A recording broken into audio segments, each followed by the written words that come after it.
Hello everyone, my name is Narinder और आप सबका इंग्लिश स्कूल में स्वागत है। आज का ये वीडियो उन लोगों के लिए है, स्पेशली उन लोगों के लिए है जिनको लगता है कि इंग्लिश मुश्किल है और वो इंग्लिश बोल नहीं सकते या जिनको इंग्लिश बोलने में दिक्कत आती है।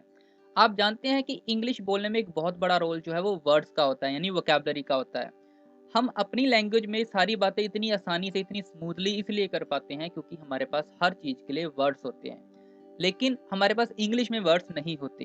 स्पेशली वो लोग जो उन एरिया से हैं या उन कंट्री से हैं जहाँ पर English as a first language नहीं बोली जाती, they always lack the vocabulary. उनके पास हमेशा ही वोकैब्युलरी कम होती है, इंग्लिश वोकैब्युलरी कम होती है, इसलिए वो इंग्लिश में अच्छे से बातें नहीं कर पाते, इंग्लिश में कम्युनिकेट नहीं कर पाते।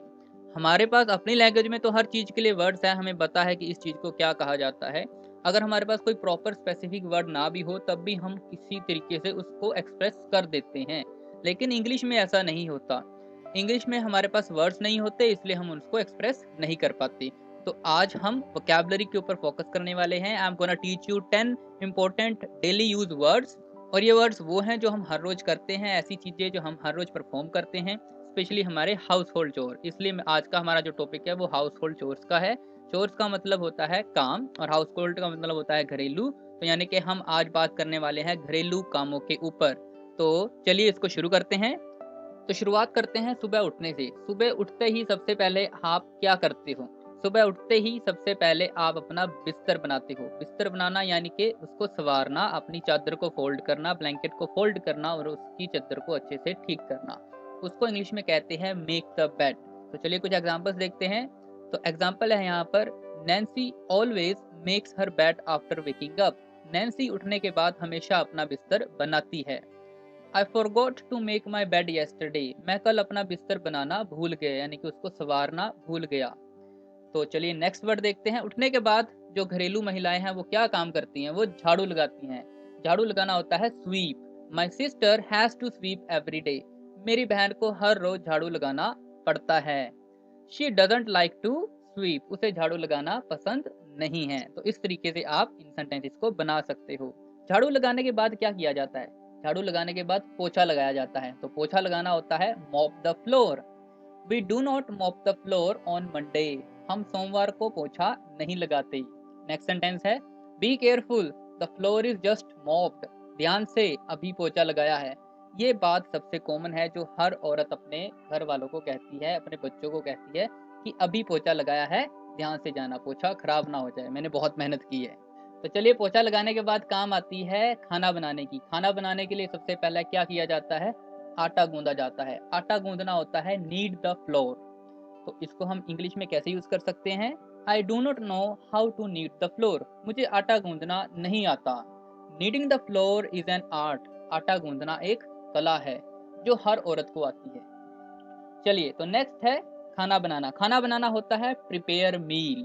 तो यहाँ पर कुछ एग्जांपल्स हैं। Manjot helps her mother in preparing meal. Manjot अब खाना बनाने में अपनी माता की मदद करता है। We prepare meal twice in a day. हम दिन में 2 बार खाना बनाते हैं। तो चलिए खाना बनाने के बाद क्या किया जाता है? वैसे तो बहुत सारे काम किए जाते हैं लेकिन खाना बनाने और खाने के बाद बर्तन धोए जाते हैं। बर्तन धोना होता है डू डिशेज या वॉश डिशेज। आप इन दोनों में से कोई भी एक्सप्रेशन यूज कर सकते हैं। तो चलिए एग्जांपल देखते हैं। They are doing dishes.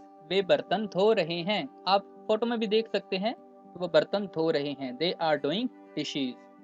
Shweta had to wash dishes last night. Shweta को कल रात बर्तन धोने पड़े। वो नहीं धोना चाहती थी फिर भी उसे धोने पड़े। तो बर्तन धोने के बाद कुछ महिलाएं क्या करती हैं? आराम करती हैं, कुछ कपड़े धोती हैं। कपड़े धोना क्या होता है? Do laundry. सो यहाँ पर कुछ एग्जांपल्स हैं। Take out your dirty clothes, I am doing laundry. अपने गंदे कपड़े निकाल दो, मैं कपड़े धो रहा हूँ।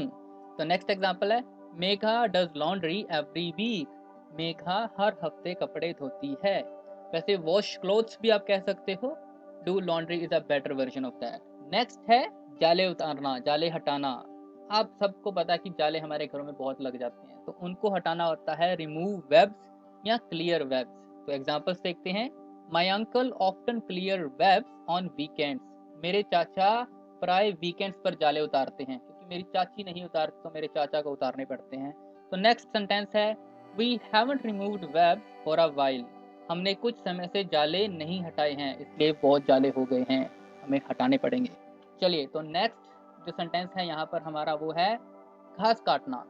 घास काटने के 2 तरीके हैं। एक तो अगर आप उसको हाथ से काट रहे हो तो आप कह सकते हो कट द ग्रास, लेकिन अगर आप उसे मशीन से काट रहे हो तो उसे कहते हैं मो द गार्डन, मो द ग्रास।